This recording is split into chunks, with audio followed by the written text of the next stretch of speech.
మన హిందూ కల్చర్ ప్రకారం సంవత్సరంలో ఎన్నో పండుగలు, ఎన్నో ప్రత్యేకమైన నెలలు వస్తాయి. కానీ వాటన్నిటిలో కల్లా కార్తీక మాసంకు ఉన్న ఇంపార్టెన్స్ వేరు. ఇది దేవుడికి అత్యంత ఇష్టమైన నెల. ముఖ్యంగా ఈ నెలంతా శివుడికి అలాగే విష్ణువుకు మనస్ఫూర్తిగా పూజలు చేయడానికి చాలా పవిత్రమైన సమయం. అందుకే ఈ నెలను శివకేశవులు ఇద్దరి నెల అని అంటారు. ఈ నెల మొత్తం మన దేవుడి దయ సంపాదించుకోవడానికి ఒక గోల్డెన్ ఆపర్చునిటీ లాంటిది. దీపావళి అమావాస్య అయిపోయిన మరుసటి రోజు నుండే ఈ కార్తీక మాసం మొదలవుతుంది. ఈ నెలలో వాతావరణం కూడా చాలా బాగుంటుంది, చల్లగా ప్రశాంతంగా ఉంటుంది. ఇలాంటి సమయంలో మనసు కూడా దేవుడి మీదకు సులభంగా వెళ్తుంది. ఈ నెలలో మనం చేసే ఒక చిన్న పూజకు కూడా, అంటే మనం భక్తితో ఒక చిన్న దీపం వెలిగించినా లేదా దేవుడికి మనస్ఫూర్తిగా ఒక నమస్కారం పెట్టుకున్నా దానికి లెక్కలేనంత మంచి ఫలితం వస్తుందని మన పెద్దలు పండితులు చెప్తారు. కార్తీక మాసంలో రోజు ఏం చేస్తారో అనే విషయం తెలుసుకుందాం. సాధారణంగా ఈ నెల మొత్తం చాలామంది భక్తులు కొన్ని పనులను రోజు చేయడానికి ప్రయత్నిస్తారు. ఉదాహరణకు చన్నీటి స్నానం. ఈ నెలలో తెల్లవారుజామునే నిద్రలేచి చన్నీళ్లతో స్నానం చేయడం ఒక ముఖ్యమైన నియమం. వీలైతే నదులలో, చెరువులలో స్నానం చేస్తారు. దీనిని నదీ స్నానం అంటారు. అలా కుదరని వారు ఇంట్లోనే స్నానం చేస్తూ గంగేచ యమునేచ అని నదుల పేర్లు తలుచుకుంటారు. దీపం వెలిగించడం. ఈ నెల మొత్తం పొద్దున్నే, సాయంత్రం దేవుడి ముందు, ముఖ్యంగా తులసికోట దగ్గర దీపం పెట్టడం చాలా ముఖ్యం. దీపమంటే చీకటిని పోగొట్టి వెలుగును ఇచ్చేది. అలాగే మన జీవితంలోని కష్టాలు అనే చీకటిని పోగొట్టి సంతోషమనే వెలుగుని ఇవ్వమని దేవుడిని కోరుకోవడం. ఉపవాసం. చాలామంది ఈ నెల మొత్తం రాత్రిపూట భోజనం మానేసి పాలు లేదా పండ్లు మాత్రమే తీసుకుంటారు. కొంతమంది సోమవారాలు లేదా పౌర్ణమి రోజున పూర్తి ఉపవాసం ఉంటారు. కార్తీక పురాణం చదవడం. ఈ నెలలో రోజు సాయంత్రం పూట కార్తీక పురాణం అనే పుస్తకాన్ని చదువుతారు లేదా వింటారు. ఇందులో ఈ మాసం యొక్క గొప్పతనం గురించి, శివకేశవుల కథల గురించి ఉంటుంది. కార్తీక మాసంలో వచ్చే సోమవారాలకు ఒక ప్రత్యేకత ఉంది. సోమవారం అంటే శివుడికి ఇష్టమైన రోజు. అలాంటిది శివుడికి ఇష్టమైన కార్తీక మాసంలో వచ్చే సోమవారమంటే అది ఇంకా డబల్ స్పెషల్. అందుకే ఈ రోజుల్లో శివాలయాలన్నీ భక్తులతో నిండిపోతాయి. ఆ రోజు చాలామంది ఉపవాసం ఉంటారు, శివుడికి అభిషేకం చేయిస్తారు. ముఖ్యంగా ఈరోజు సాయంత్రం గుడిలో లేదా ఇంట్లో దీపాలు వెలిగిస్తారు. ఇలా కార్తీక సోమవారం నాడు చేసే పూజ వల్ల తెలియక చేసిన పాపాలు పోతాయని, మనసు ప్రశాంతంగా ఉంటుందని నమ్ముతారు. ఎవరైనా జాతకంలో సమస్యలు ఉన్నా లేదా అనారోగ్య సమస్యలతో బాధపడుతున్నా ఈ కార్తీక సోమవారాల పూజ చేయడం వల్ల మంచి జరుగుతుందని పండితులు చెబుతారు. ఇక్కడే అసలు విషయం ఉంది. ఈ రోజుల్లో మన లైఫ్ స్టైల్ మారింది. అందరూ బిజీ. ఉద్యోగాలు, పిల్లల చదువులు, ఇతర టెన్షన్లు ఉంటాయి. అలాంటప్పుడు నెల మొత్తం పైన చెప్పినట్టు కఠినమైన నియమాలు పాటించడం అందరికీ సాధ్యం కాకపోవచ్చు. రోజూ గుడికి వెళ్లడం, రోజూ ఉపవాసం ఉండడం కుదరకపోవచ్చు. మరి అలాంటి వారి పరిస్థితి ఏంటి? వాళ్లకు దేవుడి ఆశీస్సులు అందవా? అంటే అలా అస్సలు కాదు అని మన పురాణాలు చెబుతున్నాయి. నెల మొత్తం చెయ్యలేకపోయినా ఈ కార్తీక మాసంలో వచ్చే ఒకే ఒక్క రోజు మనం సరిగ్గా భక్తిగా దేవుణ్ణి తలుచుకుంటే నెల మొత్తం పూజ చేసిన దానికంటే ఎక్కువ ఫలితం వస్తుంది. ఆ ఒక్కరోజు చేసే పూజతో ఏకంగా 1,000,000 జన్మల పుణ్యం దక్కుతుందట. వినడానికి ఆశ్చర్యంగా ఉన్నా ఇది నిజం. ఇంతకీ ఆ ఒక్క స్పెషల్ రోజు ఏది అనే విషయం గురించి ఇప్పుడు తెలుసుకుందాం. ఆ అద్భుతమైన రోజే కార్తీక పౌర్ణమి. ఇది కార్తీక మాసంలో వచ్చే నిండు పున్నమి రోజు. ఇది ఈ నెలకే ఒక హైలైట్ లాంటిది. ఈ రోజుకు ఉన్న పవర్ మరే రోజుకు ఉండదు. కార్తీక పౌర్ణమిని త్రిపుర పూర్ణిమ అని ఎందుకు అంటారు? ఈ రోజుకు త్రిపుర పూర్ణిమ అని కూడా ఇంకొక పేరు ఉంది. దీని వెనుక ఒక పెద్ద కథ ఉంది. పూర్వం తారకాసురుడు అనే రాక్షసుడికి 3 కొడుకులు ఉండేవారు. వాళ్ల పేర్లు తారాక్షుడు, కమలాక్షుడు, విద్యున్మాలి. వీళ్లు 3 బ్రహ్మదేవుడి కోసం ఘోరమైన తపస్సు చేశారు. బ్రహ్మ ప్రత్యక్షమై ఏం వరం కావాలో కోరుకోండి అన్నాడు. అప్పుడు ఆ 3 రాక్షసులు చాలా తెలివిగా ఒక వరం కోరుకున్నారు. మాకు గాలిలో ఎగరగలిగే 3 నగరాలు కావాలి. ఒకటి బంగారంతో, ఒకటి వెండితో, ఒకటి ఇనుముతో కట్టబడాలి. ఈ 3 నగరాలు వేరువేరుగా తిరుగుతూ ఉంటాయి. కాని 1000 సంవత్సరాలకు ఒకసారి మాత్రమే అన్నీ ఒకే లైనులోకి వస్తాయి.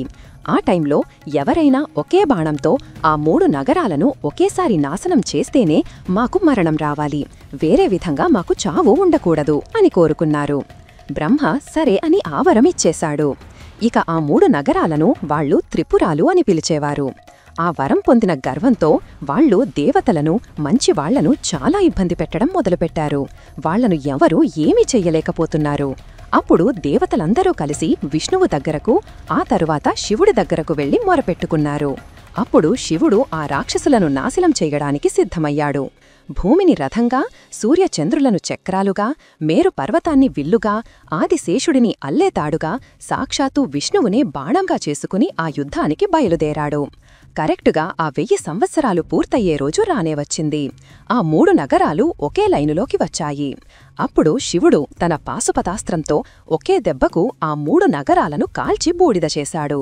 ఆ 3 రాక్షసులను, త్రిపురాసురులను శివుడు సంహరించిన రోజే ఈ కార్తీక పౌర్ణమి. అందుకే శివుడికి త్రిపురాంతకుడు అని పేరు వచ్చింది.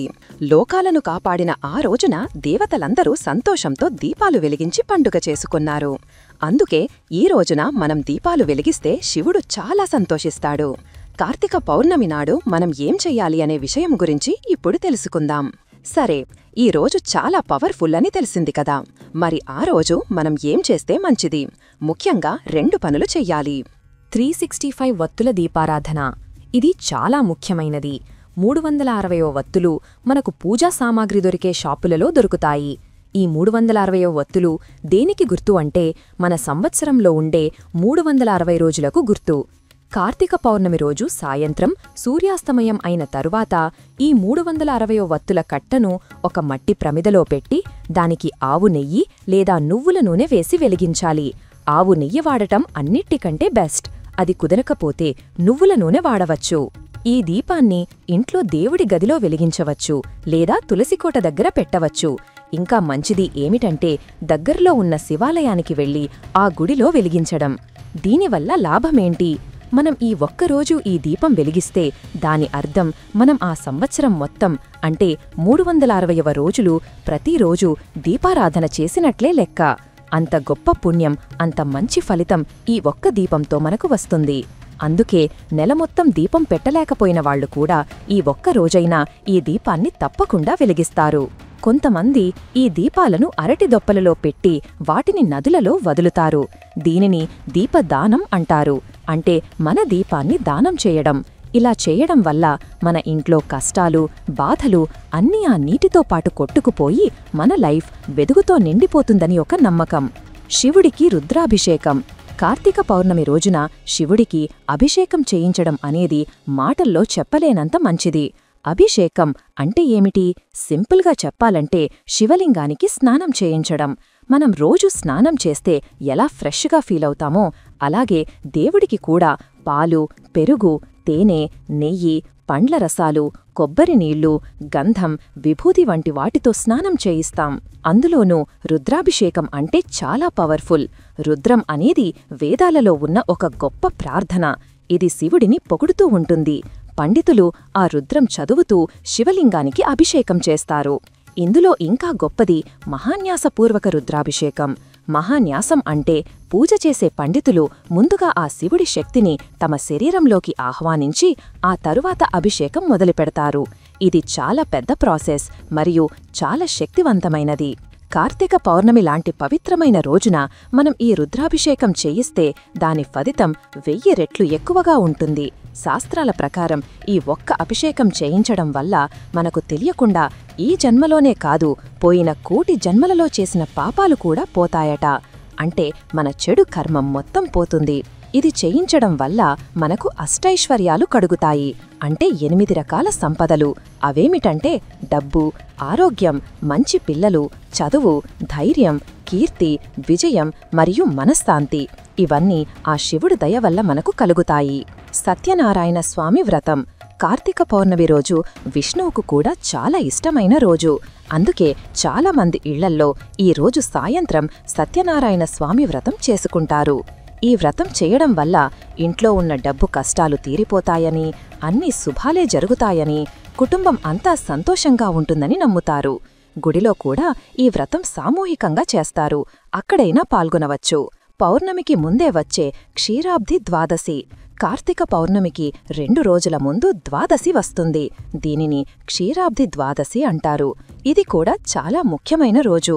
క్షీరాబ్ది అంటే పాల సముద్రం. పురాణాల ప్రకారం విష్ణుమూర్తి 4 నెలల పాటు యోగనిద్రలో ఉంటాడు.